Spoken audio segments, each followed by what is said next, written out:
Yes, I am.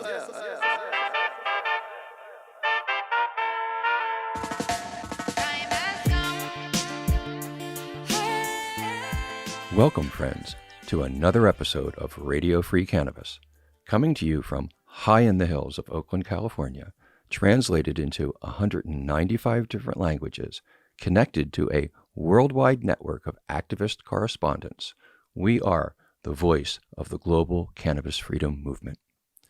Thanks very much for your questions and comments on the new format, and a special thanks to those of you who have become one of our correspondents. The success of this new format is going to depend on reports sent to us by the network, and we're recruiting now. So please drop us an email if you'd like to help bring local cannabis news to a global audience. And for those of you who would like to be absolutely certain that you can continue to access Radio Free Cannabis, please visit my website, stevedangelo.com, and add your name to our mailing list. That way, if any of the third-party platforms that host this show decide to censor or disappear Radio Free Cannabis, we'll all be able to find our way back to each other. Please remember to support the companies that support this podcast: Harborside, Liberty Clothing Company, and the Homegrown Cannabis Co. Moving on to a quick wrap-up of the most important cannabis news stories this week. The big news is that two more countries, Mexico and Israel, have taken major steps towards legalizing cannabis for all purposes. Legalization in Mexico will create the world's largest legal cannabis market, and legalization in Israel will help accelerate the amazing research and development work already being done there. We'll have more on these good news stories later in the show. Sadly, our next piece of news is not so good. In Spain on November 18th, leading cannabis activist Albert Tio entered prison to serve a 5-year sentence. Albert's incarceration flows from a 2011 raid of IROM, a groundbreaking Barcelona cannabis association he launched in 2011. It appears to be part of a larger crackdown by the central government of Spain. We'll dig deeper into Albert's situation with an in-depth report from Spain later in this episode. In the United States, the march for cannabis progress continues at the state level. As we mentioned in our last episode, the general election of November 3rd saw a clean sweep of victories for every cannabis reform measure presented to voters, and that included 5 voter initiatives in both red and blue, conservative and liberal states. Now, from the deeply conservative red state of Virginia, which was not one of the states that passed a voter initiative, comes the news that the governor of the state, Ralph Northam, has called on the legislature to legalize cannabis for all purposes in 2021. The governor's statement, which was probably influenced by the victories of the voter initiatives, is remarkable because Virginia has a very long history as one of the most prohibitionist states, with some of the most severe sentences in the entire country. Virginia's capital city of Richmond was also once the capital of the Confederacy that fought to preserve slavery during the American Civil War. And disparate enforcement of cannabis laws in Virginia have put the brunt of prohibition on communities of color. We can now only hope that despite its long history of racist actions, the Virginia legislature actually will pass a legalization measure in 2021 and relinquish this mechanism of racial control. If that happens, we can expect the neighboring state of Maryland, where I grew up, to fully legalize as well, further expanding the range of cannabis reform on the East Coast of the United States. For our final headline of the day, we take a quick look at the United Nations, where the UN Commission on Narcotic Drugs is scheduled in early December to vote on World Health Organization recommendations that cannabis be globally recognized as a medicine. A successful vote would be a major step forward for the UN, which currently classifies cannabis as a dangerous drug in international treaties. And it would enable and encourage individual member nations to reform their own cannabis laws without violating treaty obligations.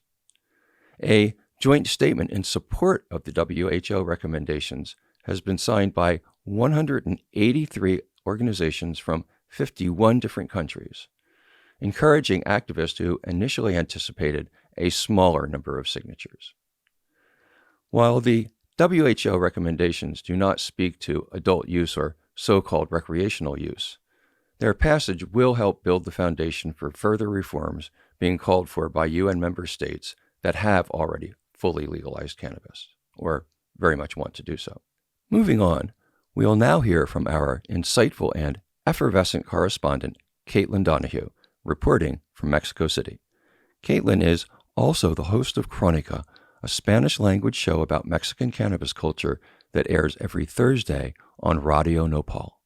Caitlin, what do you have for us? So Mexico took a huge step towards legalization yesterday when the Senate voted 88-18 with 7 abstentions to advance cannabis regulation. The Senate was tasked with dismantling laws against individual rights to marijuana access by the Supreme Court 2 years ago, so we've been waiting. But cannabis is not legal in Mexico yet. So now this legislation goes to the Chamber of Deputies, which is the lower legislative house. It goes back to the Senate, and then it goes to the desk of President AMLO, who has expressed lukewarm support for cannabis legislation, let's say. This bill that was just approved by the senators, it reflects what many user advocacy groups see as laws that inappropriately center the industry over equity. So failing to ensure that indigenous communities, the communities most affected by the war on drugs, are the ones that are going to be in a position to benefit from the new legal industry. Mind you, 40% of business licenses under this current draft of legislation have been set aside for individuals from those groups. But many advocacy groups like Regulación por la Paz, Movimiento Canábico Mexicano, they say that that's nowhere near enough that's going to protect this industry from being taken over from very large companies. So keep in mind, under this new law, also, you won't be able to have more than 28 grams on you legally. And there's a sentence of 5 to 10 years jail time for having over 200 grams. And to give you an idea of the legislation's vision of what home grow is going to look like, it's going to be illegal to grow cannabis in your home unless you are registered with the government, allowing government agents in to revise your house. You don't have kids around, which is a huge issue for parents, of course, and you can't grow more than 4 plants. So all these things aside, people are still trying to put a positive spin on this, still trying to see it as an important first draft of cannabis legalization, and likely it will open up opportunities for some Mexican businesses, which is super important because I know that some projects actually have gone under, have not been able to get off the ground just because of a lack of clear regulation around cannabis products. I could name Chula Herbs, which is a Black and queer owned CBD tincture company from down here. They waited around so long waiting for the government to firm up cannabis legislation that since they had one partner that was born in the United States, they just went ahead and transferred the company to the United States, which isn't really cool because we need those products. I mean, Mexican consumers do want that kind of stuff down here. So anyways, but you wouldn't have known that the country was on the brink of legalization from the hike that it took to get to this year's Mexican Cannabis Cup, which I had the pleasure of attending this year. The 4th edition, which was actually the first edition in Mexico City, was in Ajusco, which is this mountain town that's on the southern edge of Mexico City. Took place in this like huge field, very socially distanced. Also, it was kind of sparse crowds this year. I don't know between how far out in the woods it was, but also because of what's going on with COVID all around the world these days. The Cannabis Cup here was founded by Alonso Soria. He was one of the co-founders. He started out as a grower and a grow shop owner. He has this place called Mundo Verde in Playa del Carmen back in the day, among other stores. And when I talked to him for my radio show, Chronica, he told me that his goal with the cup is to teach growers about good cultivation strategy, how to avoid things like heavy metals showing up in your flower, etc. He also said that everywhere the cup has gone, it's inspired local cultivators to start doing events of their own, which is really cool because sometimes in Mexico, locally sourced information about growing cannabis can be hard to come by. And I did want to say to Radio Free Cannabis that the winning indoor grow, the winning indoor flower, was grown by this collective called The Originals, but the name of the nug was actually Oaksterdam. So shout out Bay Area. I know that y'all are Bay people like me. I was also happy to note the presence of at least one member of the Chamber of Deputies at the Mexican Cannabis Cup. That's, again, the legislative chamber that is now going to be debating and forwarding, hopefully, this cannabis legislation. Sergio Perez Hernandez is an Estado de Mexico legislator from President AMLO's Morena party. And he was having a really great time, despite the fact that he had on like a business suit, which was kind of my tip off that this man perhaps was a politician, because you don't see that suit action too much at the Cannabis Cup. But he said that he had been having a great time checking out what the industry looks like right now in cannabis in Mexico. And he told me, quote, "I declare myself pro-cannabis. You have a champion in me." So yeah, I don't know. Keep your eyes on Mexico. This country is about to be the world's biggest population with legal cannabis. That is huge. And it's going to continue to be a really important story in global cannabis news. So for Radio Free Cannabis, I'm Caitlin Donahue. Thank you, Caitlin, for that great wrap-up. The debate that's going on in Mexico underlines a new stage in the cannabis freedom movement there. It's no longer a question of whether or not cannabis will be legalized. It's about how cannabis is going to be legalized, who will reap the rewards of the regulated system. It's a great development, and hopefully one we're going to see in many more countries. But as we go through this process, we see some common themes beginning to emerge. The displacement of indigenous and traditional growers, the desire of existing elites to dominate the new industry, the use of regulations to determine the financial winners and losers, and an abiding overall sense of distrust and stigma still towards the cannabis consumers and the culture that we've built. Legalization is an important goal, but it's not going to be the end of our struggle. In fact, in some ways, it's just going to be the beginning of a new struggle, a struggle for the soul of the legal cannabis industry, a struggle to make sure that our tribe is strengthened and empowered through this process, and that we end up in a place that reflects the values of equity, justice, and sustainability that cannabis teaches us to honor. Creating a new industry is not sufficient. We have to create an entirely new kind of industry, an industry that smashes the standard corporate mold, that provides an example of transformational change for other industries to follow. Now, back to some more good news. We hear from our dear friend Saul Kay, reporting on the ground from Tel Aviv, Israel. Hello, Saul. Big news in Israel this week. We finally got approval to move forward for legalization of cannabis for adult use. It's pretty exciting. We're expecting this to happen pretty quickly. They promised a 9-month time frame for full legalization, adult use in Israel. I find it a little bit hard to believe that they'll do it that quickly. I've been in the process of licensing my pharmacy here for the last 6 months, and it hasn't moved. So I don't think 9-month time frame is realistic, but certainly into 2022, we're looking at a legal adult use framework in Israel.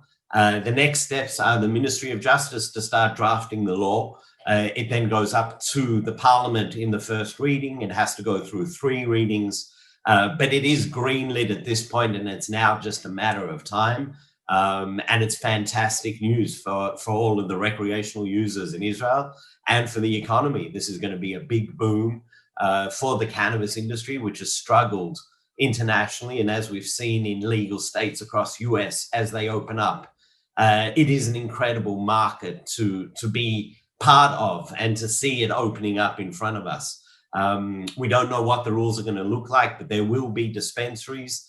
They will be for 21 years old and above, and you can get it if you're a tourist. So this should be a boom, hopefully, after we get through some of the corona limitations. We'll be up and running with a really robust international destination cannabis country here in Israel. Thank you, Steve, at Cannabis Free Radio. Love being your correspondent, and I look forward to bringing you more news from Israel in the coming weeks. Wow, Saul, that's tremendous news, and it's like really a huge regional first. Legal adult use cannabis in the Middle East.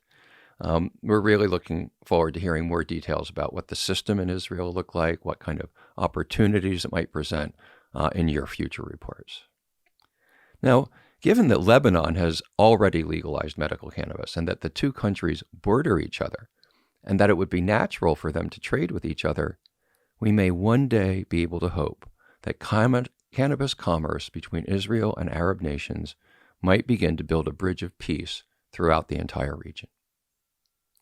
Moving on to South America and continuing our run of good news, we have a report from our virtually globe-trotting correspondent, the ever-ready Bill Weinberg. Thanks, Steve. A new day has dawned for medical marijuana patients in Argentina, who have finally won the right to home cultivation 3.5 years after medicinal use of cannabis derivatives was officially legalized in the South American country. President Alberto Fernandez on November 12th signed a decree that had been issued by the health department earlier this year, stating, quote, "It is imperative to create a regulatory framework that allows timely, inclusive, and secure access for those who require to use cannabis as a therapeutic tool." The decree applies to patients enrolled in the official Cannabis Program Registry, or ReproCan, and also to pharmacies, which will be able to produce their own derivatives. These may include both CBD products for sale to the general public, as well as THC-rich derivatives for those registered with the government program. A provision also allows for free or subsidized access for the uninsured or indigent. In a refreshing instance of bureaucratic honesty, the text of the decree acknowledges that the change was a fruit of popular civil disobedience. It admits, quote, "A significant nucleus of users have decided to satisfy their own demand for cannabis oil through self-cultivation practices, and networks were organized and civil organizations created that over time won not only juridical recognition, but social legitimacy." Argentina passed a medical cannabis law in March 2017. This was largely due to the efforts of a hero mom, Valeria Salech of Buenos Aires, who openly broke the law to produce cannabis oil for her epileptic son, Emiliano. She became the central figure in a South American international network of mothers who cultivate cannabis, appropriately named Mama Cultiva. But the law restricted use to oils and derivatives, and private cultivation was not allowed. 2 government research agencies were approved to oversee cultivation: the National Council for Scientific and Technical Research, or CONICET, and the National Institute of Agricultural Technology, INTA. Strictly limited imports from Uruguay were also permitted, and then only of high CBD strains with virtually no THC. Mama Cultiva tweeted after the law was passed, quote, "Without a doubt, self-cultivation is a form of democratizing medicinal cannabis, and we will continue struggling for this. In the interim, many medicinal users were forced to purchase on the illicit market. Large quantities of contraband cannabis come in from neighboring Paraguay, which is now South America's largest producer of illicit marijuana. Small quantities for personal use have been decriminalized in Argentina since a Supreme Court ruling in 2009. But what this means was left undefined by the ruling, with the question left to the discretion of the judge hearing the case. Similarly, the new health ministry decree does not set limits for the number of plants that can be grown at home, leaving the question up to enabling legislation. So this will undoubtedly be the next challenge facing Argentina's cannabis community in the months to come. For Radio Free Cannabis, this has been Bill Weinberg with the Global Ganja Report. Thanks, Bill. It's wonderful to hear about this expansion of rights for medical cannabis patients in Argentina. I had the pleasure of personally meeting the Mama Cultiva Collective when I visited South America several years ago. Their courage and compassion were inspiring, and their strategy was brilliant.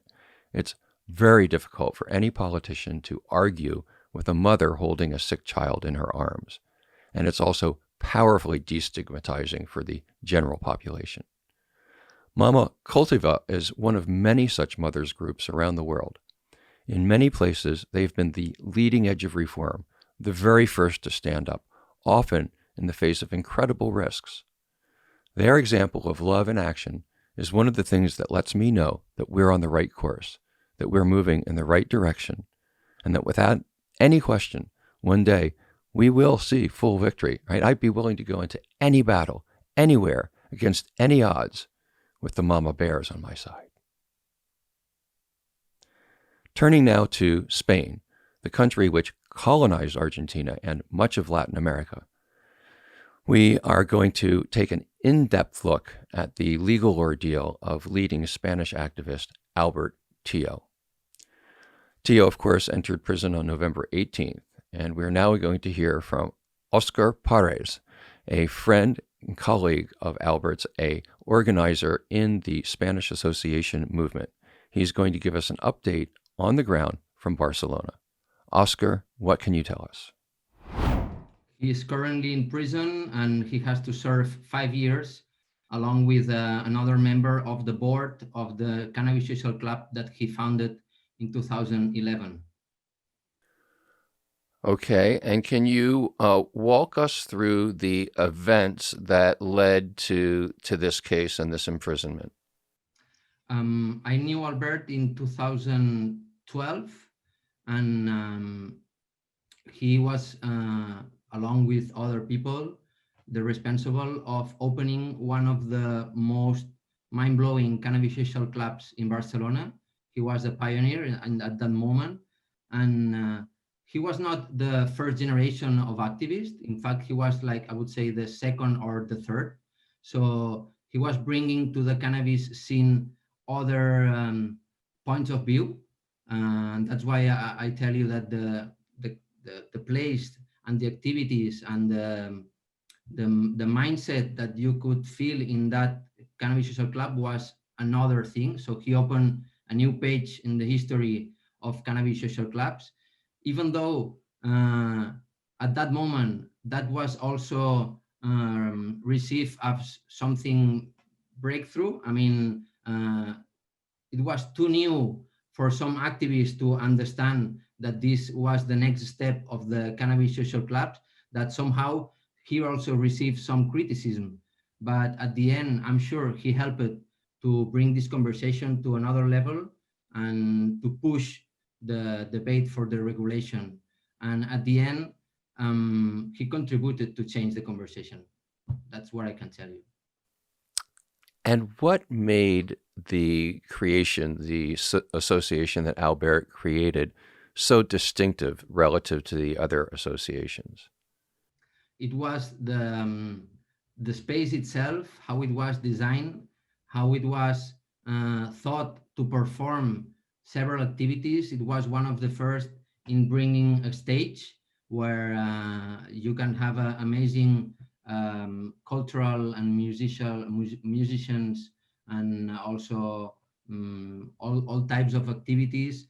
Also promoting activities with the members out of the club itself, like doing some kind of sports, some kind of excursions. So as I told you before, he brought some more values and some more, he made more attractive the model that it was before. And I would say that everything changed after IRAM, his club, was open. One of the reasons Albert's case is so important for us to know about is because it seems to be part of a larger pattern of repression by the central government of Spain. Nowadays, people are being charged with very big prison sentences. And Albert is the first person. He has been fighting for 8 years with judicial problems. And finally, he was the first that couldn't not avoid entering to prison. So I would say that now we are entering to the darkest night of the Cannabis Social Club model in Spain, because now people is actually going to jail. And this means a big challenge to this model. That's just terrible news. Can you tell us a little bit about the impact of the situation on Albert and his family? Albert has 3 kids. One is almost 18, is 17 years old, but the other 2 are really, one is 5 and the other is 3, I think. And he was sharing in the last press release that we did that their sons did not really understand what was going to happen to his father. He was saying that their kids were asking him if they were also heading to jail with him. I mean, they were not really understanding what's happening with his father. And I know this situation has affected also to his relation, because he got divorced at some point. So I think this has had a very big impact on his family life, and he's trying to keeping it together, but I don't know, this is a bomb for every family, I guess.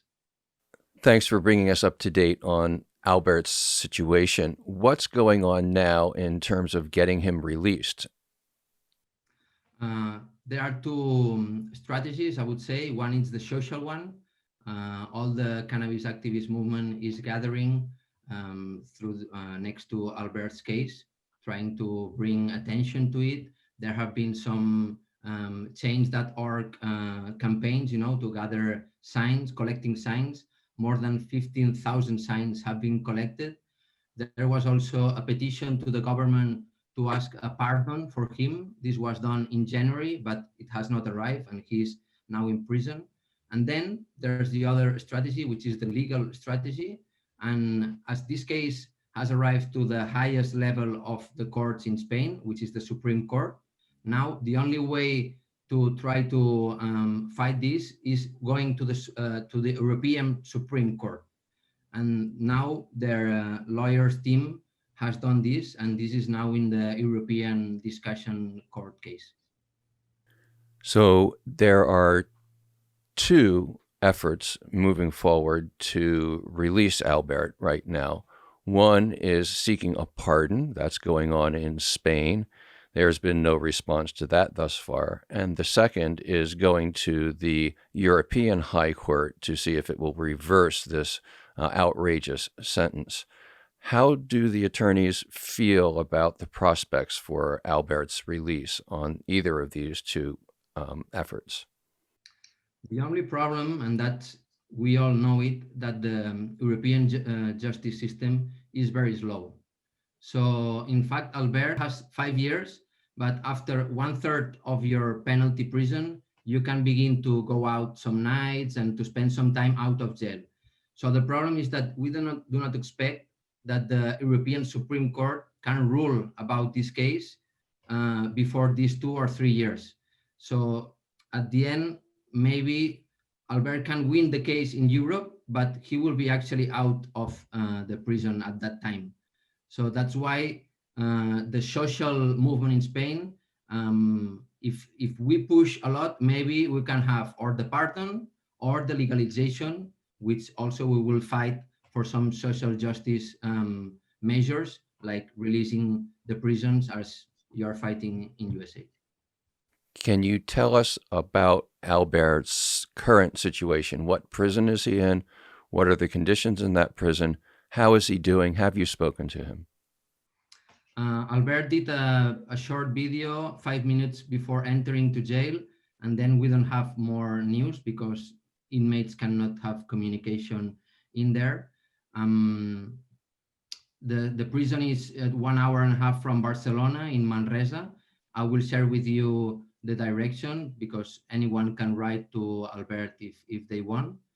And what we know is that there's a support group of people which can be bringing some energy to Albert, some news to Albert, and to spread the word. And this is how we will try to reach him and to stay connected to him. I know that also they want to do like some kind of reporting, written reporting about his situation.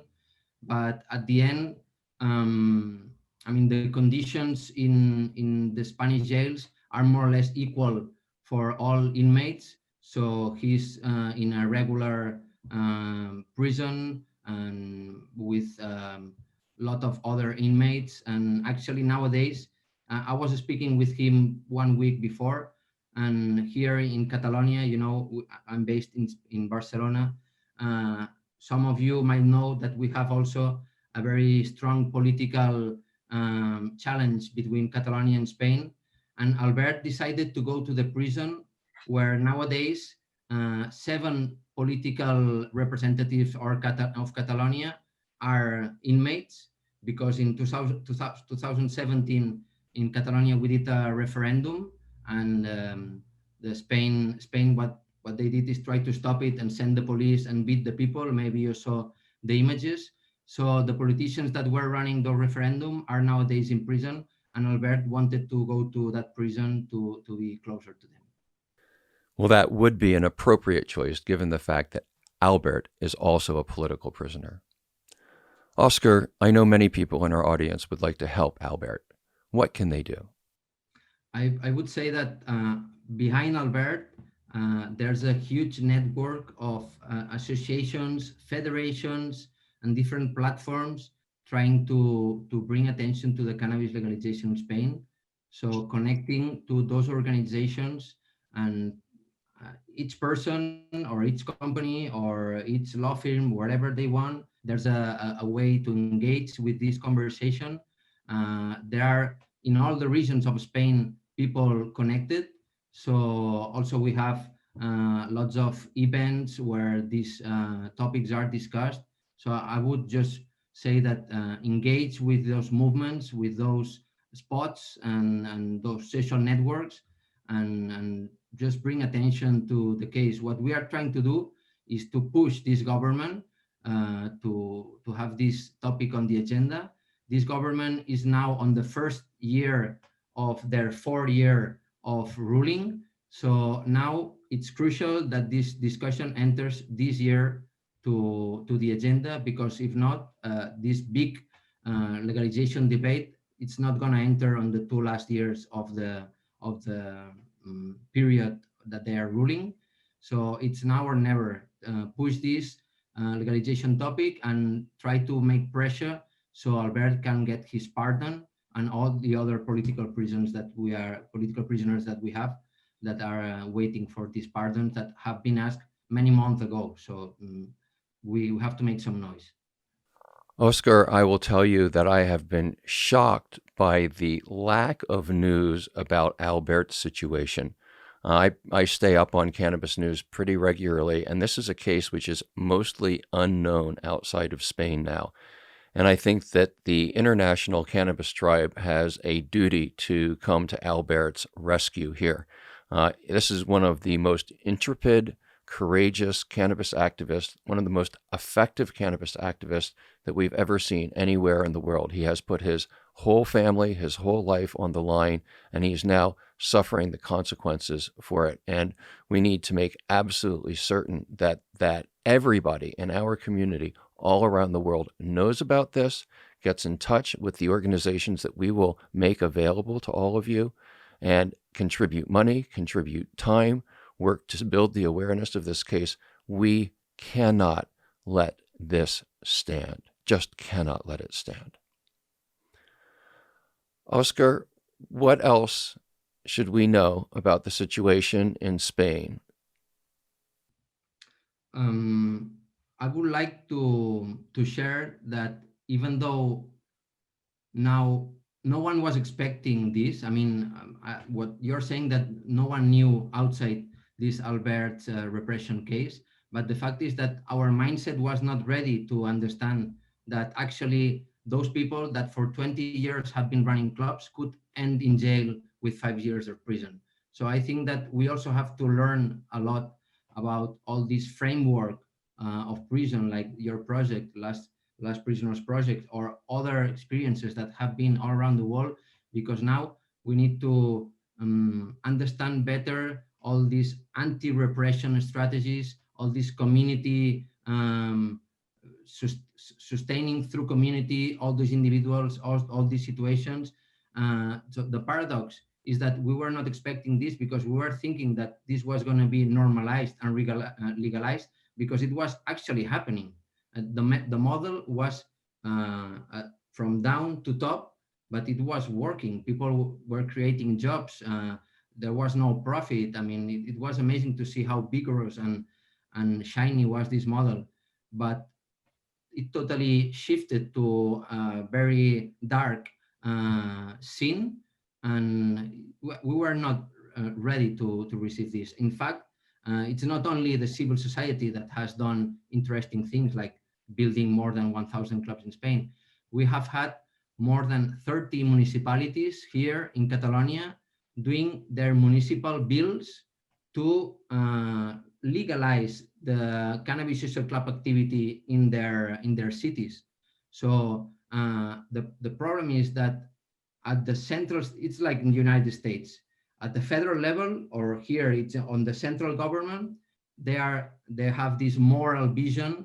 They are, in fact, they support the war on drugs, let's say, but from municipalities and from regions, there have been actually proposals, laws in favor of normalizing this situation. For example, in 2017, here in Catalonia, we are 7.5 million people. We developed a law in the Catalan parliament, but it was pushed by civil society. We collected 57,000 signatures of Catalan citizens. And if you go through 50,000, then the parliament has to debate this. And the Catalan parliament approved a law. It was the first law in all Europe regulating the cultivation of cannabis. And it was approved by a big majority of Catalan political representatives here. The problem is that 4 months after it was suspended by the Supreme Court, the same one that bring Albert to jail. So as you can see, and I told you before, the Supreme Court is totally controlled by the politicians. And all the attempts from civil society, from municipalities, from regions to do a more rational and more open-minded proposal for this reality are every time destroyed. So I think that Spain or Catalonia and Spain, we have a lot of things to show. In fact, I have been able to contribute with some research in these cannabis social clubs, trying to explain what is going on in there, how it works, the model in the social aspect, in a political aspect, but also in the health aspect, because there are a lot of risk reduction strategies. There's a lot of knowledge that is shared between peers and those clubs. And we wanted to capture all this reality because we think it's interesting, not only by ourselves, but also out of our boundaries, out of our frontiers, because we know that the social club model has a lot to spread around the world, because it's a way not to put the profit on the front. It's a way to put the community on the front. And we see that with this, responsibility spreads, solidarity spreads, and culture spreads. And we wanted to show this to the world, but it's ending up in a very ugly and stressing situation. And now maybe we have to change our mindsets to do more social justice programs, as you said, that we really don't have that experience, unfortunately, or luckily, because it means that before we didn't need it. But actually, we have like both sides, a very dark side and a very shiny side. This conversation with you, Oscar, reinforces my belief of the importance of all of us talking to each other on a global level. Some of the patterns that you're identifying, the federal and regional and municipal conflicts, the areas that we find opportunity there. We were just talking to Priya Mishra from India, and she's talking about a very similar situation in India. Of course, we've seen the same thing here in the United States. We've also seen periods of reform followed by periods of intense repression. Progress in this movement does not ever go in a unbroken curve upwards in a positive direction. There's always a step forward and a step backwards. It also impresses upon me the unique contributions that come out of each one of our scenes. And Spain, I think, has gifted something that's extraordinarily precious to the rest of the cannabis community. And this is the idea of cannabis associations. We all hear a lot about the cannabis industry. We hear about all of the billions of dollars that are being made, the intergenerational wealth. And we think that, at least here Radio Free Cannabis that that's an important part of the movement, that if we really want to make cannabis mainstream around the world, that we need to have room for corporate cannabis. We cannot allow it to be the only form of cannabis. What we know is that when profit becomes the defining motivation of any organization, it affects all of the decisions. It affects the way that it works, and it affects the influence that it has in the world. One of the things that the cannabis plant teaches us is to be generous, is to build economies of sharing, is to do things from the heart, is to be suspicious of actions that are motivated entirely by financial gain or even greed. And so this is a very simple principle. The way that I look at it, the Spanish Association model can be put in place anywhere around the world that has three principles. One, that individual human beings can grow and consume cannabis. There's many countries that that's true in now. Two, that those human beings have the right to associate with other human beings who are doing things that are legal to do. It's a pretty simple legal structure. And what I would argue is that in all of the places where these very, very intense regulatory regimes are being built with huge licensing fees and taxation that make it impossible for people who are not already wealthy to be involved in the industry, right, needs to be supplemented with this nonprofit sector, a place where people who are really motivated by love of the plant can come together, people who don't need to build intergenerational wealth, people who are happy to raise children who are strong enough to thrive in the world on their own and share the riches more broadly. It's a simple concept, and I think it's something that everybody, every activist, everybody who loves cannabis around the world needs to look at carefully. And I really appreciate this unique contribution of Spain to the cannabis freedom movement worldwide. Oscar, thank you so much for being with us. Please give our highest regards and all of our love to Albert, to his children, if they can understand that, or at least the older child. And we'll be checking in with you regularly to monitor Albert's case, and we'll do all that we can to make sure that the whole world knows about the situation. Thanks a lot, Steve. I want to recognize that you have always had an eye of what's going on here.